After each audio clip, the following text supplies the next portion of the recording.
اس مسواک کے اس میں ایک حدیث شریف بھی ہے کہ جو آدمی مسواک کرتا ہے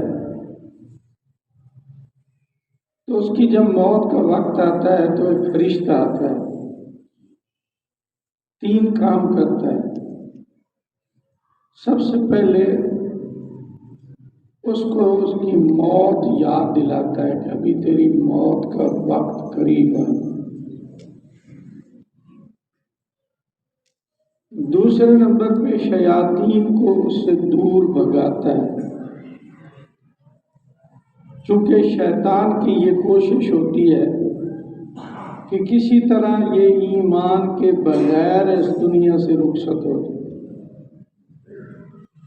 تو آخری لمحات تک شیطان یہ کوشش کرتا ہے کہ کسی نہ کسی طرح میں اس کو ایمان کی دولت سے محروم کر کے اس دنیا سے رخصت کروں۔ تو شیاطین کو دور بھگاتا ہے، اور تیسرے نمبر پہ اس کو کلمہ یاد دلاتا ہے کہ اب کلمہ پڑھ لو، تیرا آخری وقت ہے۔ اس لیے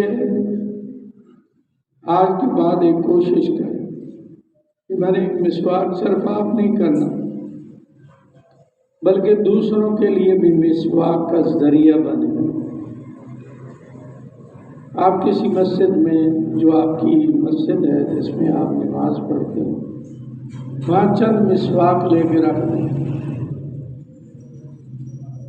آپ کے پاس جیب میں ہر وقت مسواک ہونا چاہیے۔ کسی وقت کوئی نماز کہیں مجھے نصیب ہوتی ہے، کوئی کہیں نصیب ہوتی ہے، تو مسواک صرف آپ نہیں، اور یہ صرف مردوں کے لیے بھی ضروری نہیں بلکہ عورتوں کو بھی مسواک کا حکم ہے مطلقاً۔ اور ایک حدیث شریف میں میرے آقا صلی اللہ علیہ وسلم نے ارشاد فرمایا کہ اگر مجھے اپنی امت پہ مشقت کا خوف نہ ہوتا کہ میری امت مشقت میں، تکلیف میں پڑ جائے گی، تو میں مسواک کو ہر وضو کے ساتھ ضروری قرار دوں۔ اور دیکھو یہ آپ صلی اللہ علیہ وسلم جب بھی سوتے وقت، اٹھتے وقت، ہر نماز کے وقت، بلکہ مسواک کی اہمیت کا آپ اندازہ لگائیں کہ میرے آقا صلی اللہ علیہ وسلم جب اس دنیا سے رخصت ہونے لگے، آخری عمل جو آپ نے کیا وہ بھی مسواک کا تھا۔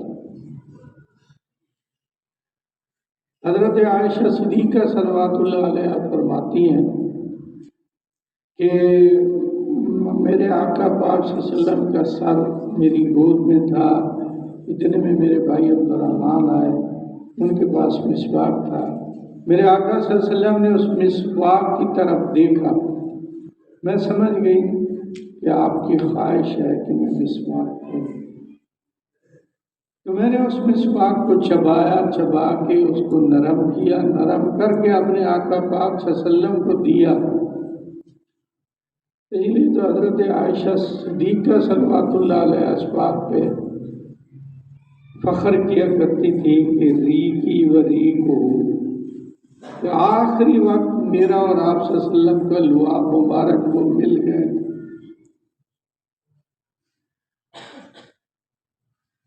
تو خاتمہ بالایمان کی چیزوں میں سے ایک مسواک بھی ہے۔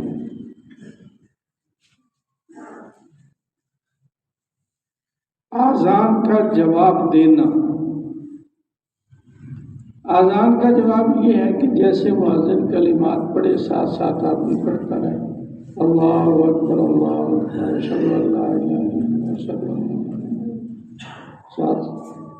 تو یہ کلمات جب آذان ختم ہو تو اس کے بعد پھر آذان کے ختم پہ جو دعا ہوتی ہے وہ پڑھیں۔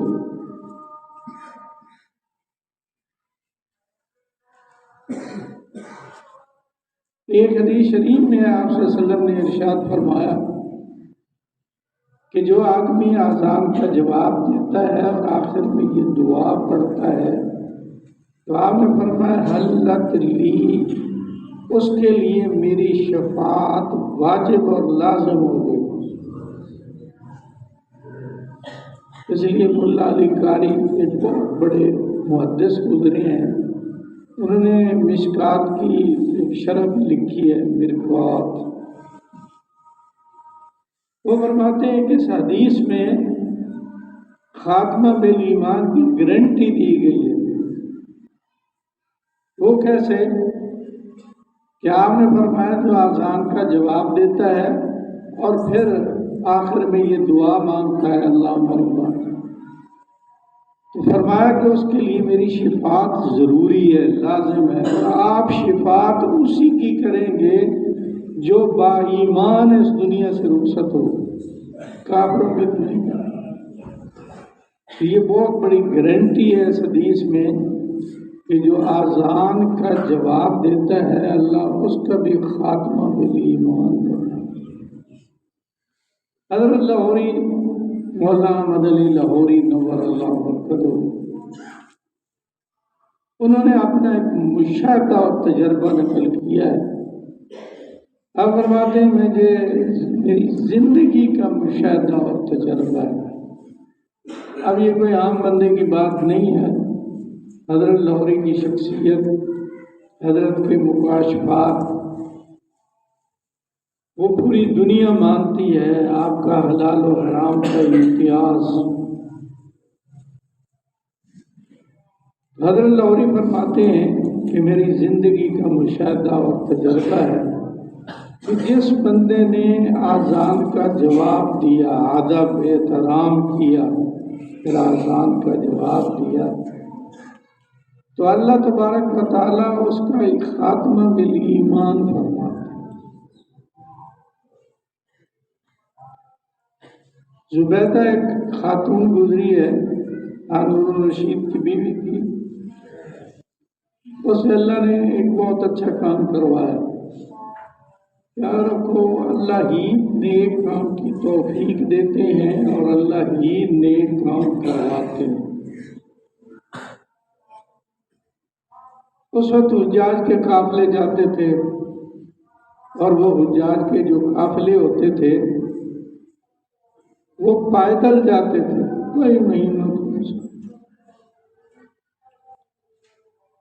اس طویل ترین سفر میں ان کو پینے کے لیے پانی کی سہولت مہیا نہیں تھی۔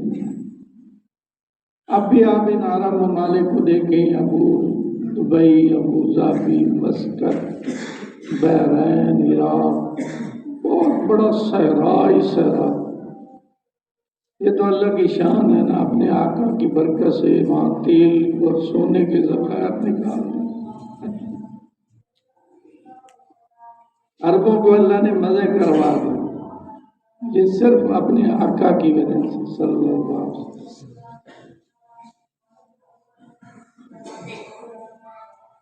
تو اس نے ایک نہر بنوائی جس کا نام بھی نہر زبیدہ ہے، بہت لمبی طویل ترین نہر۔ اب اس نہر سے صرف انسانوں نے نہیں بلکہ جانور، چرند پرند، جہاں پانی بھی نہیں ملتا، دیکھو جہاں پانی نہیں ہوتا آپ کو وہاں پرندے نظر نہیں آئے۔ پرندے وہیں اکٹھے ہوتے ہیں جہاں ان کو پانی کے نشانات ملتے ہیں، یہاں کوئی چشمہ ہے، کنواں ہے، یہاں فلاں چیز ہے، فلاں چیز ہے۔ تو بہرحال بڑی کام کر، اب جب نہر مکمل ہوئی، پانی اس میں چھوڑا گیا دریائے نیل کا، تو صرف انسانوں نے نہیں، جانور، چرند پرند، پتہ نہیں کتنی مخلوقوں نے اس سے فائدہ حاصل کیا ہوگا۔ اس دنیا سے چلی گئی، جب دنیا سے رخصت ہو گئی تو کسی کو خواب میں ملی۔ انہوں نے کہا کیا ہوا آخرت کا معاملہ، آپ تو اللہ نے بڑا کرم کیا، میرے لیے جنت کے فیصلے پر۔ تو آگے سے کہنے لگا جنت تو ملنی تھی، آپ نے بہت بڑا کام کیا ہے، نہر کھدوائی۔ زبیدہ کہنے لگی اس کی وجہ سے نہیں، بلکہ اللہ تبارک و تعالیٰ نے جب نہر کا معاملہ آیا تو میں تو پھنس گئی تھی کہ تم نے کون سے اپنے پیسوں کے ساتھ وہ نہر بنوائی تھی، وہ تو بیت المال تھا۔ دیکھو جی ہمیں کہتے ہیں کہ ہم نے موٹر وے بنوا دیا، ہم نے یہ کر گرو بنوایا، ہم نے یہ کر دیا جی، ہم نے فلاں کر دیا جی، یہ اپنی کار پہ ابھی الیکشن آنے والا ہے، آپ بڑا شیڈول سنیں۔ بھائی تم نے گھر سے کیا، یہ عوام کا پیسہ تھا، اربوں روپے آپ نے اس عوام کے خون پسینے کی کمائی سے لیے، اگر کہیں خرچ بھی کر دیا تو مدہ تیجا چوتھا حصہ، تو اس میں آپ کی کیا کارکردگی؟ پیسہ تو عوام ہی کرتا۔ تو اللہ تبارک و تعالیٰ نے ارشاد فرمایا زبیدہ تم کیڑے گھروں بنوائی آئی، پیسہ تو عوام ہی کرتا، خزانے سے لگا۔ کہتی میں کھونپنے لگ گئی، خیر گائی، اس میں پھر پتہ نہیں کتنی بے احتیاطیاں بھی ہوئی ہوگی پیسے۔ فرمایا مجھے تیرا ایک عمل پسند آ گیا، چھوٹا سا عمل تیرے لیے چھوٹا، میرے لیے بہت، اس کی وجہ سے میں تیری بخشش کروں۔ اس نے پوچھا وہ کون سا عمل تھا؟ کہنے لگی ایک مرتبہ مجھے بڑی سخت بھوک لگی ہوئی تھی، کھانا میرے سامنے تھا اور کھانا میں شروع ہی کرنے والی تھی، ایک لقمہ توڑا، اتنے میں اذان شروع ہو گئی، اللہ اکبر، بس اللہ کا نام مبارک جب، تو میرے دل میں اللہ کے نام کی عظمت، احترام، عزت کہ میرے اللہ کا نام مبارک، تو میں نے اپنے دوپٹے کو درست کیا اور میں نے اذان پورے ادب احترام کے ساتھ سنی۔ اللہ نے فرمایا تو نے میرے نام کا احترام کیا تھا، میں بھی تیرا احترام۔ اس لیے مشائخ فرماتے ہیں کہ اذان کا جواب دینا یہ بھی خاتمہ بالایمان کا ذریعہ بنتا۔ آج ہم گھروں میں بیٹھے ہوتے ہیں، مجالس لگی ہوتی ہیں، گپیں لگی ہوئی ہوتی ہیں، تبصرے ہو رہے ہوتے ہیں، ادھر سے اذانیں شروع میں پروان، ایک اذان کا جواب دینا انتہائی ضروری، چونکہ اذانیں مسلسل کئی شروع ہو جاتی ہیں تو فقہاء نے لکھا ہے کہ ایک کا تو ضروری ہے، کیونکہ بہت سارے مفتیان کرام مجمع میں بیٹھے ہوں گے، وہ کہیں گے ایسے کیڑی اذان کا جواب دے، انہیں تو جیسے مکنا ہی نہیں، سارے جواب بھی نہیں مک سکتے۔ تو بہرحال اذان کا جواب دینا اور اس کے بعد کی دعا یہ بہت ہی مقبول عمل ہے۔ کثرت کے ساتھ کلمہ طیبہ کا ورد کرنا، جو آدمی کثرت کے ساتھ کلمہ طیبہ کا ورد کرے گا، لا الہ الا اللہ، لا الہ، اس لیے ہمارے سلسلہ چشتیہ ہو بلکہ سلسلہ نقشبندیہ میں بھی ہمارا ایک سبق ہے اور نفی اثبات کا، وہ نفی اثبات وہاں بھی زور سے کیا جاتا ہے۔ تو آپ ایک معمول بنا کہ میں نے صبح شام 2 ٹائم بیٹھ کے اللہ کو یاد کرنا ہے، اللہ کا ذکر، اور کبھی ناغہ نہیں کرنا، پھر چلتے پھرتے اٹھتے بیٹھتے ہمارا ذکر ہے کہ میرا دل کر رہا ہے اللہ اللہ، دل کی طرف خیال رکھیں، اللہ کے نام کو یا اللہ اللہ، یہ سلسلہ چشتیہ میں ہے اور ویسے سلسلے ہمارے نقشبندیہ میں بھی جو اللہ کا ذکر ہے اس میں اللہ اللہ اللہ یہ ذکر ہے۔ تو آدمی بیٹھ کے آپ جس کسی شیخ کے ساتھ آپ کی بیعت ہے ان کے بتائے ہوئے ذکر کے طریقے کو ضرور کیا کریں،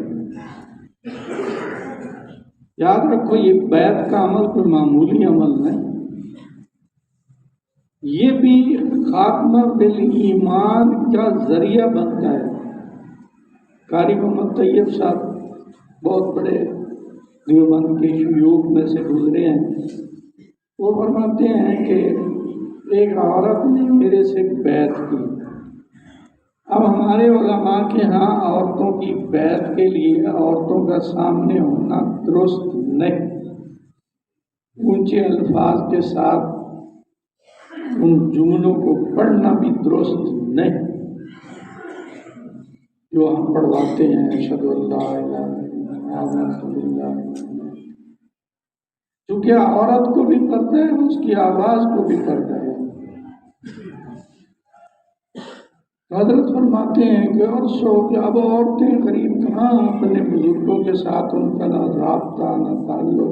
اب تو جدید دور آ گیا، موبائل کا دور آ گیا، لیکن آپ ذرا 30 40 50 سال 60 سال پیچھے جائیں، کہاں موبائل کہاں ہے۔ حضرت قاری طیب صاحب فرماتے ہیں جب اس کی موت کا وقت قریب ہے، آخری وقت، اس کی نگاہ یوں اٹھی، اچھا کہتی میرے حضرت جی زور سے کھل پڑ اور اس دنیا سے ہو سکے۔ تو بیعت ایک ایسا عمل ہے، اور بزرگوں کی صحبت، مشائخ کی صحبت ایک 10واں عمل بھی ہے کہ صحبت اولیاء، یہ بھی ایمان کے خاتمے کا ذریعہ بنتا ہے، خاتمہ بالایمان۔ اس لیے اللہ والوں کی صحبت کو اختیار کرنا، ان کی مجالس کو اختیار کرنا۔ ایک اللہ والا کسی مجلس میں بیٹھا ہو، کوئی اس کے لیے کوئی خاص ضرورت نہیں ہے بھائی کوئی خاص ڈیزائن میں ہو تو پھر اللہ والا ہوتا ہے، اگر اس ڈیزائن میں نہ ہو تو وہ اللہ والا نہیں ہوتا۔ ہم عجیب لوگوں کو دیکھتے ہیں اور ان کے عجیب، کوئی کسی کام میں لگا ہوا ہے، کوئی کسی کام میں لگا ہوا ہے، لیکن ان کے جو اذکار ہیں، جیسے ہمارا سلسلہ چشتیہ میں لطائف ہے نقش، وہ لطائف باقاعدہ ذکر کر رہے ہوتے ہیں۔ اس لیے ایک بزرگ کہتے ہیں میں نے ایک بندے کو دیکھا، اس نے بیت اللہ کا غلاف پکڑا ہوا تھا لیکن اس کا دل اللہ سے غافل تھا۔ بیت اللہ کا غلاف پکڑا ہوا ہے لیکن دل اللہ سے غافل ہے، دل میں کہیں تو کہیں پہنچا ہوا، دل میں سوچ رہا ہے کاش آج کوئی ساڑھے علاقے کا بندہ میں ویدہ پہ ہوتا نا، ساڑھے علاقے کا بندہ میں ویدہ پہ ہوتا بھائی انار بیت اللہ دا اب تو فوٹو بنواتے ہیں، 7 2 3 3 بندے ہوتے ہیں، آپ غلاف کعبہ کو پکڑا، 2 بندوں کو لگایا ہوا ہے، تو میری تصویریں لائے کے چاڑ لیا، یہ دل اللہ کی طرف متوجہ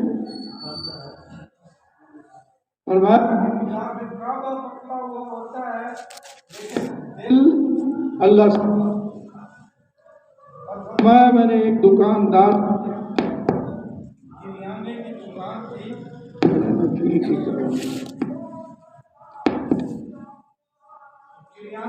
کی دکان تھی، وہ سودا بھی دے رہا تھا اور اس کا قلب اللہ کے ذکر سے جاری تھا۔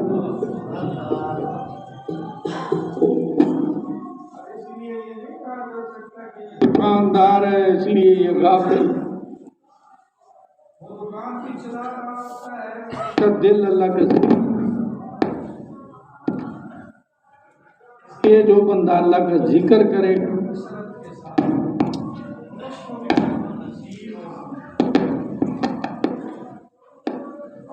چیز کے خواب خیر کی دعا،